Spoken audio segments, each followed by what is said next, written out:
বাংলাদেশ খেলাফত ছাত্র মজলিস ঢাকা মহানগরের উদ্যোগে জুলাই গণভোটের জনরায় ও সংবিধান সংস্কার পূর্ণ বাস্তবায়ন দাবির লক্ষ্যে আজকের বিক্ষোভ মিছিলের পূর্ববর্তী সমাবেশে উপস্থিত আছেন বাংলাদেশ খেলাফত ছাত্র মজলিস ঢাকা মহানগরের বিভিন্ন দায়িত্বশীল বিন্দু। সবাইকে জানাই বাংলাদেশ খেলাফত ছাত্র মজলিস ঢাকা মহানগর পূর্বর পক্ষ থেকে আন্তরিক মুবারকবাদ। সংগ্রামী সাথী বন্ধুগণ, আপনারা অবগত আছেন 2013 সালের নবী প্রেমী তৌহিদি জনতার রক্তের উপর ভিত্তি করে 2024 সালে 5 আগস্ট বাংলাদেশে একটি গণঅভ্যুত্থান সংগঠিত হয়েছিল। কিন্তু অত্যন্ত দুঃখ ভরে ক্লান্ত হৃদয় নিয়ে বলতে হয়, যে স্বপ্ন নিয়ে, যে আশা আকাঙ্ক্ষা নিয়ে গণঅভ্যুত্থান সংগঠিত হয়েছিল, আজকে সেই আশা আকাঙ্ক্ষা বাস্তবায়ন হয় নাই।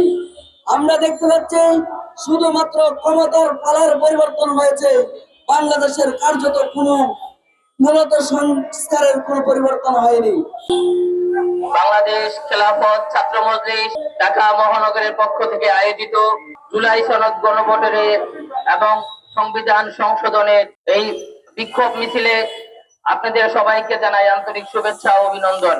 প্রিয় সংগ্রামী ভাইরা, আপনারা দেখেছেন গত 1.5 যুগ ধরে ফ্যাসিবাদ আওয়ামী লীগ বাংলাদেশের প্রশাসনিক ব্যবস্থাকে ধ্বংস করে দিয়েছে।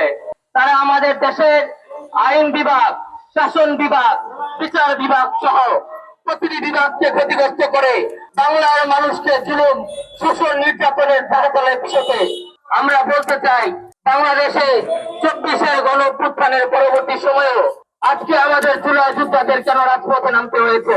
আমাদের জুলাই যোদ্ধারা এখনো হাসপাতালে কাতরাচ্ছে, কিন্তু সরকার আমাদের এই জুলাই সনদ বাস্তবায়নের পক্ষে এখনো কোনো আমরা সদিচ্ছা পোষণ করতে দেখছি না। আমরা সরকারকে বলতে চাই, খুব দ্রুত জুলাই সনদ পূর্ণ বাস্তবায়ন করতে হবে।